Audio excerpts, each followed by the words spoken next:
บทเรียนราคาแพงว่าสันเดพี่น้องเพิ่นพากันเว้าว่าบทเรียนราคาแพงที่เอากระเทยทำผัวตอนนี้ได้ไส้แท้แล้วได้ไส้แท้ออกหน้าออกตาว่าซานโอ้ยจะเป็นสูเนาะดีเลิศประเสริฐศรีเออผู้ใดกันแน่ใครกันแน่บทเรียนราคาแพงเว้าเข้าข้างแต่เจ้าของไรสูเห็นว่ากระเดยเห็นว่าที่ตู่บ่ได้ว่ายังกระเดยนะสิแต่งงานกันไปแล้วก็แต่งไปโลดบทเรียนราคาแพงที่เอากระเทยทำผัวเออแม่นบ่เอ้าโอ้ยกูว่าสูได้กำไรได้ตั้งหลายร้อยล้านนั่นน่ะแม่นบ่เออ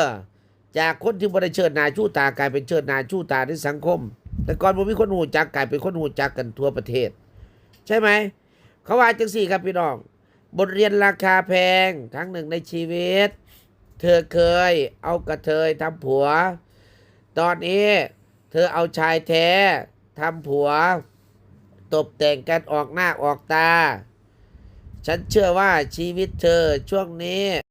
มันอิ่มรักอิ่มความสุขมากจนหลายคนมันไส้ขอให้มีความสุขนะจ๊ะบ่าวสาวทั้งสองคนมีความสุขให้เกน้อยและแอนเดอะแก๊งอกแตกตุยไปเลยว่าสัตว์เนี่ยโอ้ยผู้ใดสิไปอิจฉาเนาะถามแน่ถามตรงๆเลยผู้ใดสิไปอกแตกตุยนะที่บอกว่าได้เอาไส้แท้น่ะได้ชายแท้น่ะนะแท้ซ้ำไหนระวังเด้อไส้แท้ดูแลบ่ได้อ่ะนะพีดโยแยถมถืดไปเด้อนะชายแบบกระตุ้งกระติ้งนะที่มองแล้วไม่ใช่ชายแท้แต่เป็นชายแท้ที่ดูแลพวกเธอได้ก็ได้แมนมอเออากัน15กันโอ้ยเป็นบทเรียนราคาแพงราคาแพงหลายที่ว่าอีกฝั่งนึงอีกฝั่งนึงราคาแพงกันอ่ะเท่าไหร่ล่ะจักร้อยล่ะ100 กว่า200 ล้านบ่บ่ดายเนาะบ่ได้มาจักบาทก็บ่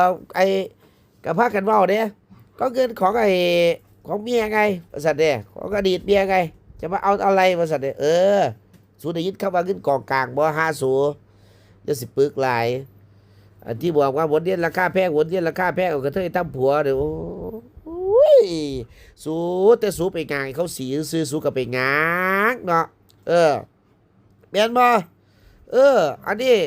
ทั้งสีทั้งได้เงินได้เป็นร้อยล้านพุ่นแหมเออสิว่าบทเรียนราคาแพงอีกทั้งหนึงก็ตีได้สีจักเที่ยน่ะกูถามได้เซิงจักเที่ย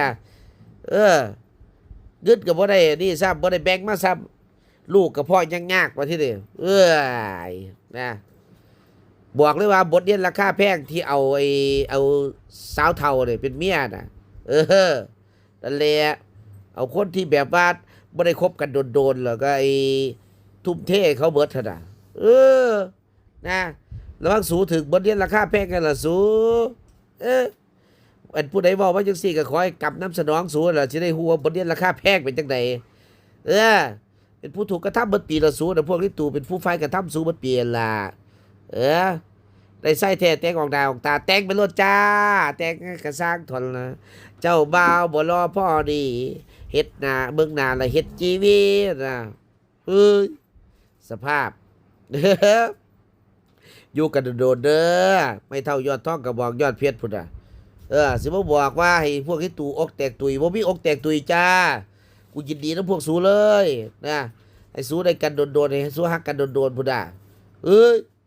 บอบสูคิดว่ากูสิบ่เหลืออกเหลือใจติเซ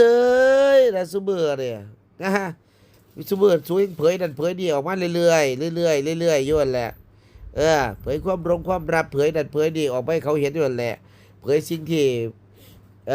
ที่สูกดไว้เหยียบไว้บ่ให้คนสังคมเขาฮู้น่ะ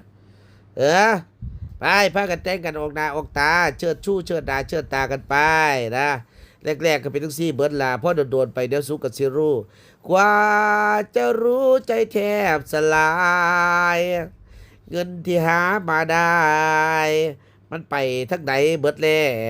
วเราสิว่าสิล่ะ ฮ่าฮ่าฮ่าฮ่าฮ่าแบนบอเออเดี๋ยวก็สิพากันเอ้ยเงินที่หามาได้ไปทั้งไหนเบิดแล้วเสือเอากันลงทุนเนาะเออ100,000โปรเจกต์เนาะแบนบอเดี๋ยวก็โปรเจกต์นั่นเดี๋ยวก็โปรเจกต์นี่อุ้ยไผอิจฉาดอกอุ้ยไผอกแตกตุยดอกสู้เอ้ยนะสู้สิควงกันยางอ้อมโลกโลดสู้กับว่าไม่ได้ว่าดอกแต่ที่แน่ๆนะบทเรียนราคาแพงนะสำหรับอีกคนหนึ่งที่ไปเอาจุดมาเป็นเมียมาเท็ดเมียนะแม่นบ่สูบอกว่าเอากระเทยทำผัวบทเรียนราคาแพงกี่ตูก็เอาโป้กลับกันแหละเอายังล่ะนะจุดเฮ็ดเมียบ่ฮู้แหละสูสิไปเติมยังเอากูบ่ได้เว้าเด้แม่นว่านะระวังเด้อสายแท้มันก็ไอ้พวกไอ้บ่ได้นะพวกไอ้เม่งคงเม่งแข้งมันก็มาในรูปแบบของไอ้สายแท้เด้ แม่นบ่พี่น้องนะพวกเม่งแข้งพวกแป้งกุจีเป็นซั่นล่ะนะมันก็มาในรูปแบบของสายแท้นี่ล่ะพอโดนๆไปนี่จักสิเป็นสายแท้หรือจักสิเป็นบ่แม่นสายแท้ก็เบิ่งกันไปโดนๆนะใช่ไหมจ๊ะนะนั่นแหละสิบอกใครตามนั้นล่ะครับลูกอ้อยกินข้าวแล้วห้องเขาแล้วอยากกินขนมแล้วสำนี้ล่ะครับสวัสดีครับ